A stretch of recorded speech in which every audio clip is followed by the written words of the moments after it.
Welcome back to the deep dive. Today we're looking at something a bit unusual from the 80s music tech world. Definitely outside the normal stompbox territory. Yeah, we're diving into the MXR M210 Junior drum machine. And that name itself, a drum machine pedal. You think MXR, you think Phase 90, Dynacomp. Classic analog effects, right? Exactly. Rock solid stuff. But here they were trying to take like a whole drum computer concept and basically shrink it down onto your pedal board. The sources we looked at call it that a drum machine or sometimes a percussion effect pedal. Essentially, yeah, a compact drum computer you step on. It's quite the paradox, isn't it? And this wasn't just some one-off experiment tucked away. It was part of their 2000 series, which was already pretty niche for them. Right. That series was where they seemed to put their more, let's say, experimental ideas. This M210 Junior hit production around 1984. And the key thing, the real driver behind it, was MXR trying to harness what they call the latest digital technology of the era. But putting that cutting-edge digital tech into a foot pedal format, that was a big swing, a real gamble technologically. Yes, sir. Okay, let's unpack this thing. Yeah. What exactly was this mini drum computer in a pedal box? Well, it definitely shows MXR wasn't just sitting back on its analog success. They were looking at digital, at synthesis, sampling. But trying to deliver it through the format they knew best, the stomp box. So our mission today is kind of figuring out what this M210 could actually do, why it didn't exactly take over the world, and why it's such a rare and, frankly, fragile piece of gear today. Exactly.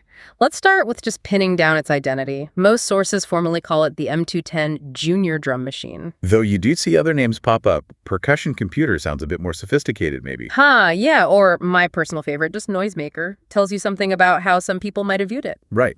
But let's talk sounds. The sound palette is, well, it's memorable, but very limited compared to, say, a big Roland or Lynn drum machine from the same era. Yeah, you only got 4 built-in sounds, 4 voices. And what were they?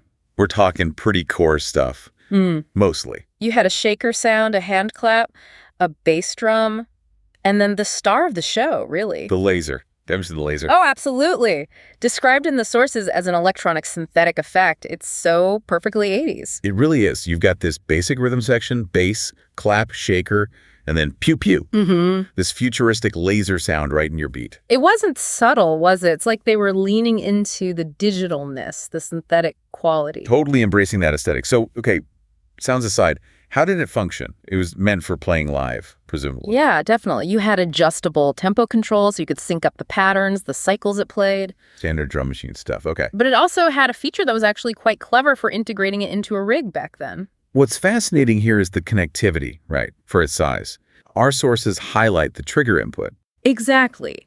That meant you could hook up something external, another pedal, maybe a sequencer, even a drum pad if you had one, and use that signal to fire off the Junior sounds or start its rhythm. That level of integration, that was pretty forward-thinking for a little stomp box in '84. Made it more than just a standalone noisemaker. But the really ambitious part, the feature that maybe speaks most to MXR's original vision for this thing? That would be the expansion slot. Yes, it had a slot built right in for ROM memory cards. And that was the big promise, wasn't it? The idea was you could buy these extra cards and load in new sounds, go beyond just the built-in 4. You could potentially get custom sounds, maybe different kits, without needing the big, expensive desktop unit. Right. That whole concept of expansion. Yeah. It leads us nicely into comparing the Junior to its bigger brother. To really get why the Junior was the way it was, you need to know about the main MXR drum machine. Okay. So the M210 Junior was the portable, maybe more affordable option, but MXR did have a full-featured unit. Precisely.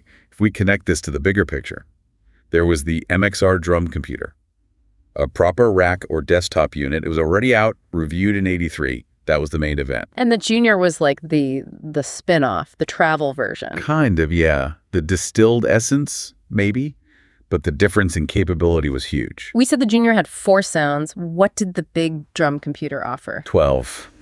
12 distinct sounds or voices.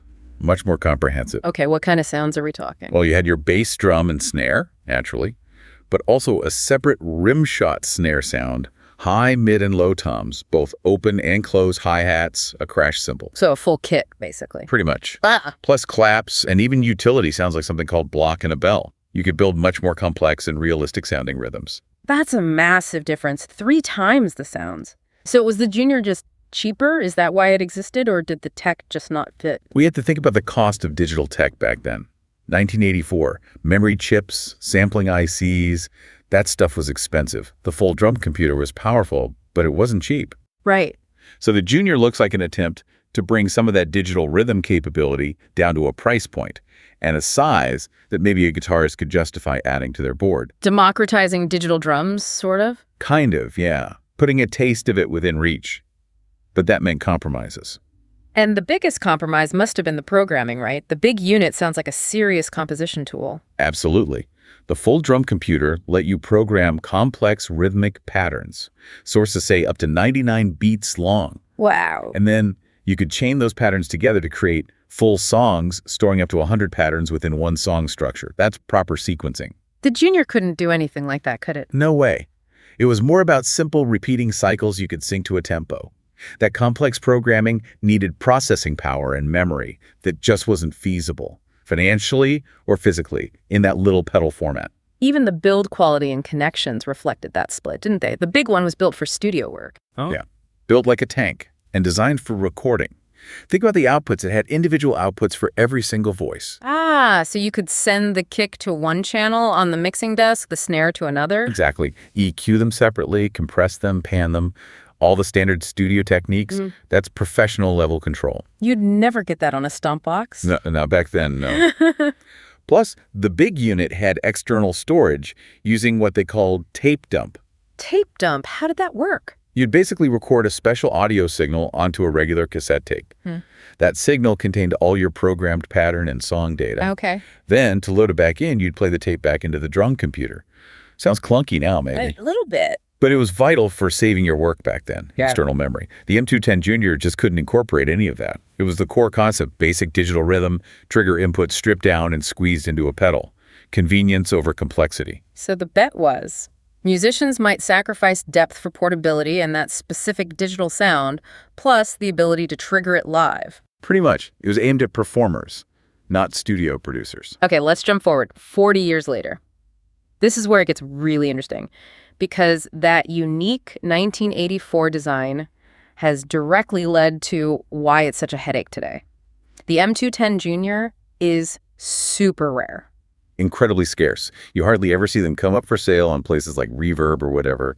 And when they do, the sellers always mention how rare they are. It wasn't a huge seller like the Phase 90. It was always niche, always experimental. And that rarity is made worse by the biggest problem facing the survivors.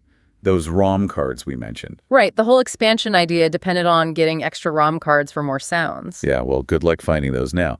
They are, for all practical purposes, gone. Extremely rare, maybe a handful exists somewhere.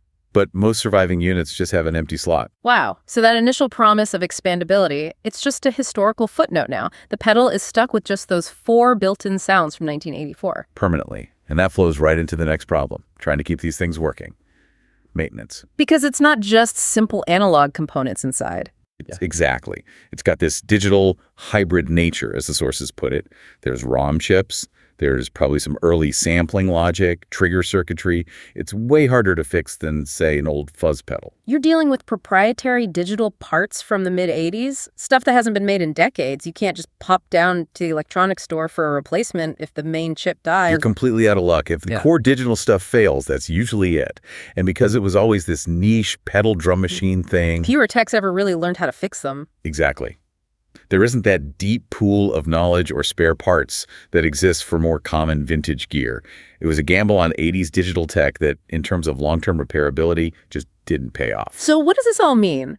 Looking back, the MXR M210 Junior is this really fascinating artifact, isn't it? Totally. A unique piece of history. It represents that early, ambitious push to cram serious digital power, complete with a laser sound, into a little stomp box. It really captures that moment in the early 80s, that tension between the amazing new possibilities of digital and the desire for gear to be small, affordable, user-friendly. Yeah, it was ahead of its time in some ways, but that reliance on very specific, non-standard 1984 digital components means the expansion dream died. Right. And just keeping one alive today is a real challenge, a nightmare sometimes. The story of the M210, it really highlights how fragile some of this early digital gear can be, especially compared to analog pedals that you can often still fix relatively easily. And that brings up a bigger question, maybe. Given that the digital heart of something like the M210 relies on these chips, these ROM cards that are often missing or just totally irreplaceable, what responsibility do we as musicians or collectors or historians have Responsibility for what exactly? for preserving and maybe even just documenting these early digital instruments? Their existence depends on this finite 1980s tech that we literally can't make anymore. How do we keep their story, their sound alive? It's something to think about, you know? The preservation of digital music history.